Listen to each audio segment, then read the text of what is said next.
ہے تو میرا خیال ہے بات سمجھ جائیں گے. تو وہ ایک فلسطین والی سچویشن کے حوالے سے ہے تو ہم ان سے بات چیت جاری رکھے ہوئے.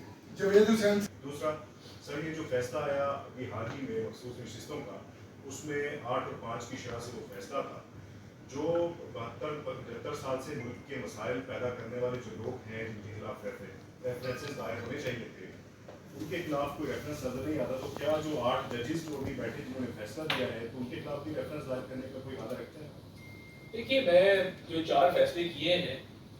میں نے واضح طور پہ بیان کر دیے کہ اسمبلی توڑنا تو آئین کی خلاف ورزی، سپریم کورٹ کا آرڈر موجود ہے تو وہ تو کلیئر آرٹیکل 6 ہی ہے نا، اس پہ اور تو کوئی آرٹیکل نہیں رکھتا. اور یہ تمام کیسز گورنمنٹ فنڈنگ کا کیس ہو وہ فیصلہ ان فیلڈ ہے کہ ممنوع فنڈنگ لی گئی ہے،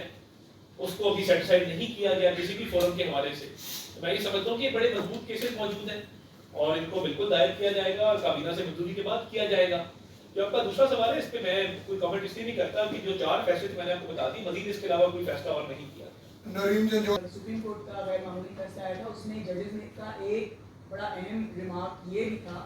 کہ پی ٹی آئی ایک سیاسی حقیقت ہے. آپ لوگ جب اس پر پابندی لگائیں گے تو آپ کو نہیں لگتا کہ سپریم کورٹ آپ کی راہ میں بہت بڑی رکاوٹ ہوگی؟ دیکھیے میں یہ سمجھتا ہوں کہ یا تو پھر کسی کو لائسنس دے دیا جائے کہ وہ قتل و غارت کرے، اغوا کرے، ڈکیتی کرے، چوری کرے اور اس کو ایک حقیقت ڈکلیئر کر دیا جائے. دیکھیے قانون کا اس سے کوئی تعلق نہیں ہے اور ہر کسی کا حقیقت دیکھنے کا ایک اپنا زاویہ ہے، اپنا لینز ہے. تو دیکھیے اسی لیے وہ آپ نے دیکھا نا کہ وہ قانون کو اندھا کیوں دکھایا جاتا ہے کہ بلائنڈ فولڈ ہوتا ہے، اس نے جسٹس کے اسکیلز پکڑے ہوتے ہیں کہ وہ پھر سوشل میڈیا نہیں دیکھتا کیونکہ پٹی ہوتی ہے، وہ ٹویٹس اور ان کو نہیں فالو کرتا کہ یہ کون کیا کہہ رہا ہے. میں سمجھتا ہوں کہ یہ جو ایک ذہن سازی کی گئی ہے اس ملک کے اندر، اس کا امپیکٹ ہر جگہ ہوا ہے اور تاثر یہی ملتا ہے کہ اس کا بھی امپیکٹ ہوتا ہے، ہر جگہ ہوتا ہے اور سائیکالوجسٹ اس پہ بات کرتے ہیں کہ ذہن ان چیزوں کا اثر دیتا ہے. تو میں یہ سمجھتا ہوں کہ ہمارا ریویو بہت اسٹرانگ ہے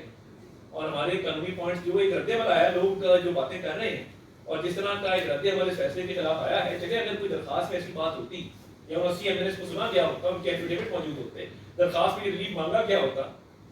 تو وہ اپنی سوشل میڈیا پہ چل رہا تھا کہ فلاں جگہ جائے تو بڑا کچھ ملتا، انہوں نے کہا کہ فلاں جگہ چلے تو بن مانگے بھی ملتا.